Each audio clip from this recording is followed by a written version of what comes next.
Doctor मित्रा, आपको मैं थोड़ा रोकना चाहूंगा। ये तस्वीरें हम अब दिखा रहे हैं, सीधी तस्वीरें इस वक्त आ रही हैं। ड्रैगन कैप्सूल क्रू 9 देखिए किस तरह सब कैमरे में नजर आ रहा है, और जो आपने आंख जो पिक्चर आ रही है, मुझे ऐसा लग रहा है कि क्योंकि धीरे ये रफ्तार और कम होती जाएगी, और जब तक ये स्पेसक्राफ्ट और ये ड्रैगन का कैप्सूल जब पानी को छुएगा, पृथ्वी की सतह को छुएगा, तो बिल्कुल अपनी गति को कम कर चुका होगा। अब देखिए अब 4 पैराशूट एक साथ खुल गए हैं। मनीष, ये जो वक्त होता है सबके लिए बहुत महत्वपूर्ण होता है, क्योंकि होते हैं कई दिनों की मेहनत, कई दिनों के कैलकुलेशंस, उसके बाद जाके आपको ये सफल लैंडिंग मिलती है। और जो तस्वीर हम इस वक्त देख रहे हैं, ये सभी के लिए बहुत राहत भरी बात है। चारों पैराशूट अच्छी तरह से खुल गए हैं, और अब ये धीरे धीरे पानी के सतह को धुलने जा रहा है। रितुराज जी, जिसका हम जिक्र कर रहे थे, अब टच डाउन हो रहा है, पानी के बहुत ही करीब पहुंच चुका है कैप्सूल। जी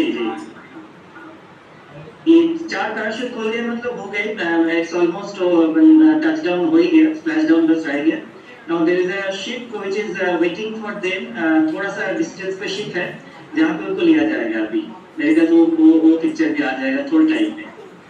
और फिर से मैं कह सकता हूं कि जो स्पेसक्राफ्ट ड्रैगन क्रू का हम जिक्र कर रहे हैं, एक सफल हम कह सकते हैं कि स्पेसक्राफ्ट तैयार किया गया जो विदाउट एनी फॉल्ट, जो एस्ट्रोनॉट्स है उनको अंतरिक्ष में ले जाना हुआ, वापस लाने में सफल रहा है।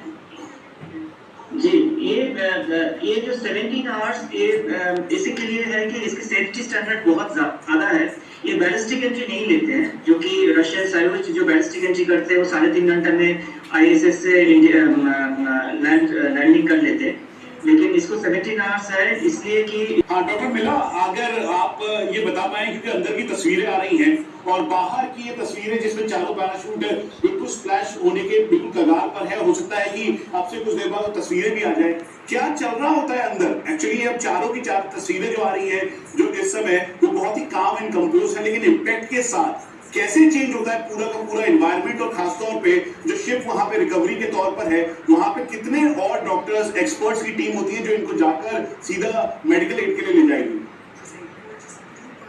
जैसे डॉक्टर नाथ बोल रहे थे कि इनके पास ही शिप होता है जो रिकवरी क्रू रेडी रहते हैं। जैसे ही स्प्लैश डाउन होएगा, जो अभी होने वाला है, तब रिकवरी टीम्स वहाँ पे आ जाम हो गया है और पैराशूट्स भी खुल गए हैं, तो ये सक्सेसफुल लैंडिंग होने वाला है।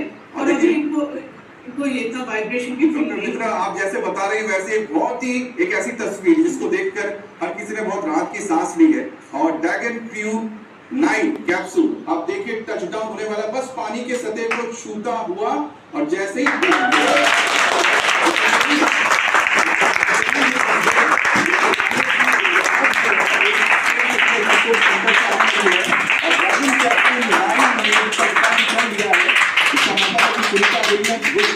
करीब 9 महीने बिताने के बाद अंतरिक्ष में वापस लौटे हैं। करीब आप मान के चलिए 280 दिन से ज्यादा उन्होंने बिताए हैं, 280 दिन उन्होंने बिताया है अंतरिक्ष में। और उसके बाद जो अगर हम इसको बात करते हैं, पहले हम देखते थे कि जो रशियन कैप्सूल्स है सोयूज के, उसके अंदर बहुत कॉम्प्लिकेशन, जो हम देखते हैं थ्रेड है या फिर कहेंगे एक तार के जरिए इसको बांधा जाएगा।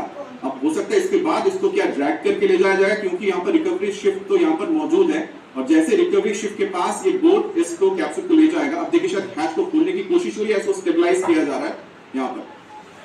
मनीष, ये जो पूरी प्रक्रिया है, दरअसल जब इंडियन नेवी ने जो हमारे जो दूसरों के उसको रिकवर किया था, तो प्रोसेस मैंने बहुत करीब से देखा था, तो इसमें इसे स्टेबलाइज करते हुए जो इसका इम्पैक्ट है, बहुत ज्यादा थर्स्ट और जो इस पे इम्पैक्ट दिखाई दे रहा है, उसको स्टेबलाइज करते हुए, थोड़ा क्लीन करते हुए इसके हैच को ओपन किया जाएगा। तो ये एक करीबन 5 से 7 मिनट की पूरी प्रक्रिया है, जिसका कर रहे हैं कि जिस प्रकार से ऑपरेशंस लाइव देखे जा रहे हैं, ये उस घड़ी का बड़ी बेसब्री से इंतजार कर रहे हैं। यहाँ पे आप देखिए सामने टीवी चल रहा है इनके, और ये आप जिस पल के लिए पिछले 9 महीनों से दुआएं कर रहे थे, इनफैक्ट यहाँ पे पूजा प्रार्थना चल रही थी लोगों की। आप देखिए यहाँ ये व्यक्ति जो वो तो मोबाइल पे रिकॉर्ड कर रहे हैं टीवी पे इसको, भी यहाँ पर उस तरह की फैसिलिटीज ट्रेनिंग कर रहे हैं, उसी समय पर पैरेलली ये सारी तमाम चीजें चलती रहती हैं। हमारी government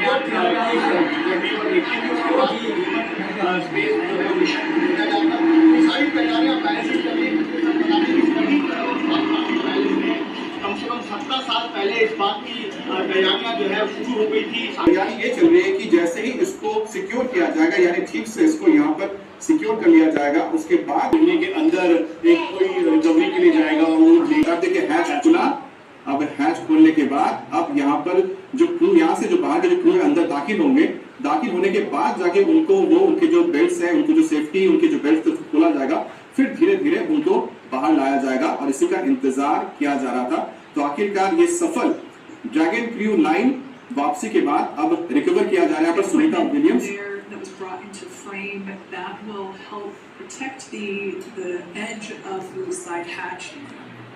One from any potential damage. Oh, we can see the recovery crew member there taking photos of the side hatch seal. This is part of the standard अब देखिए यहाँ पर तस्वीरें ली जा रही हैं और जो हैच के आसपास तस्वीर इसलिए ली जा रही है ताकि ये पता लगाया जा सके कि जब इसकी रीएंट्री हुई थी तो कोई किसी तरह की कोई यहाँ पर डैमेज या कोई नुकसान तो नहीं हुआ। आप देखिए इसके हैच को प्रोटेक्ट करने के लिए एक यहाँ पर शील्ड भी लगा दिया गया है, क्योंकि ये जो आप देख रहे हैं स्पेसक्राफ्ट, ये जो आप ड्रैगन कैप्सूल देख रहे हैं, इसको फिर से इस्तेमाल किया जाएगा आने वाले वक्त में। और यही सबसे बड़ी खासियत है कि एक और जो स्पेस मिशन है वो आपकी कई मायनों में ज्यादा अफोर्डेबल बन जाती है। और भारत की भी ये कोशिश है कि ज्यादा से ज्यादा ऐसा हम स्पेसक्राफ्ट बनाए जिसका इस्तेमाल कई बार किया जा सके। ऐसा नहीं कि एक बार आपने इस्तेमाल किया तो खत्म हो गया। और जो स्पेसएक्स कंपनी है इसकी सबसे यहाँ पर तस्वीरें आ रही है।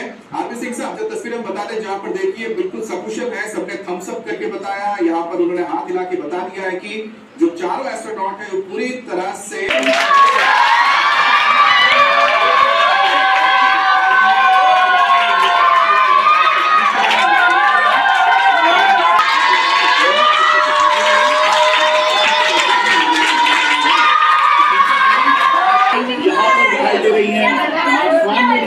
स्पेस में नहीं बल्कि और कहीं से भी ऐसा नहीं लग रहा है कि उनके अंदर कोई भी तनाव। जो पहले भी तस्वीर आई थी जब बात हो रही थी कि करीब 8-9 महीने से उनको and are the building blocks for going back to the moon and to Mars.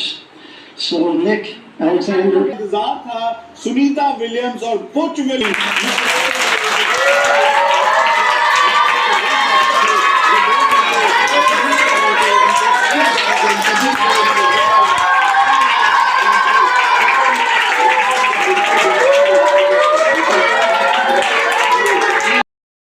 Put together that way we can sort of work on a flat plane, either a wall, a floor, another wall, or the ceiling. But you know, again, all you have to do is turn yourself when your reference changes. The reason I'm doing that is because this is where 4 out of 6 of us sleep. And so people always ask about sleeping space. Do you lie down? Are you in a bed? Not really, because it doesn't matter. You don't really have a sensation of lying down. You just sit in your. You can follow me if you want. Here that we sleep in, so we don't have sort of like a little bit of cover. We don't fly all over the place. But you know, you can sleep in any orientation. I have it sleeping, feeling like I'm standing up right now, but like you saw, I'm on the floor. But it doesn't matter if I turn over and I sleep upside down. I don't have any sensation in my head that tells me I'm upside down, so it really doesn't matter. The sleep station is also like a little office. We've got a computer in here. As you can see, we've got a couple little toys. I've got some books. I've got some clothes and other things that make it sort of like home. And found out. And just for reference, that's one sleep station. This one's another. Right here. There's one on the ceiling, if you want to call it. Right here. And then there's a fourth on the other wall. Over here. So all of us sleep in a little bit of a circle. Alright, come on back. There's more to show you. I know that there's some questions about how to use the bathroom and how do you actually live in space like normal. Like at home, I mentioned real quickly about getting up in the morning and brushing your teeth and washing your face. Well, how do you do that? Well, here's the bathroom essentially. You get up in the morning and we have a little kit and it has all the essential things that you need, like your toothbrush and toothpaste and brush. See how much better the brush makes my hair look? I'm just joking. It still stands up straight. It doesn't matter where you are. It's always going to stand up straight while you're up in space. A lot of people ask about toothbrush and toothpaste. So luckily enough, toothpaste, you can do it upside right this way. It's sticky, and so it sticks to your toothbrush. No problem. Another cool thing is that water sticks to your toothbrush too. If you can see it, I'll have some water come out. The water is pretty neat up in space. It'll stick to your toothbrush, and it will make a big bubble. And that's just why surface tension. And then you can drink it.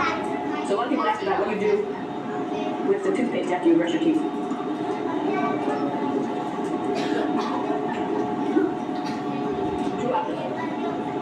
Swallow it, and it's sort of like mouthwash. But it tastes a little worse. and then you don't have to worry about it. So the only thing I would recommend at home. I'm only up here for 4 months, so it's not that bad. One of the most pressing questions about using the living space, of course, is the bathroom. So let's take a look at that little piece of work. Come on in.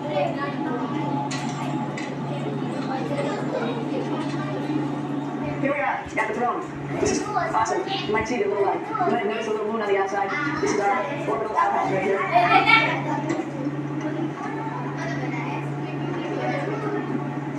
And of course, it serves for 2 functions. Number 2, right here. I'll show you.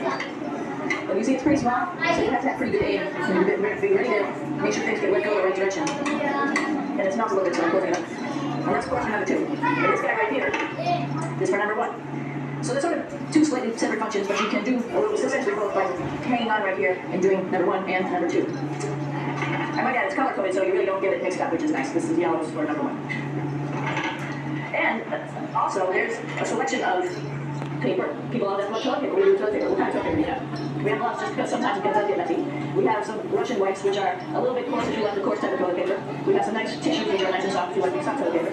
We have these just for any cleanup. You know, we're all babies once in this sort of house. And then if things get really out of control, we have disinfectant wipes just to make sure we clean up here. Because, you know, just like the water I showed you, the number 1 stuff can sort of go all over the place if you don't aim correctly. And then I mentioned both of these have a little bit of suction, so they should keep things going in the right direction. But, like I said, sometimes things get a little out of control if you are out of control yourself that you're in there.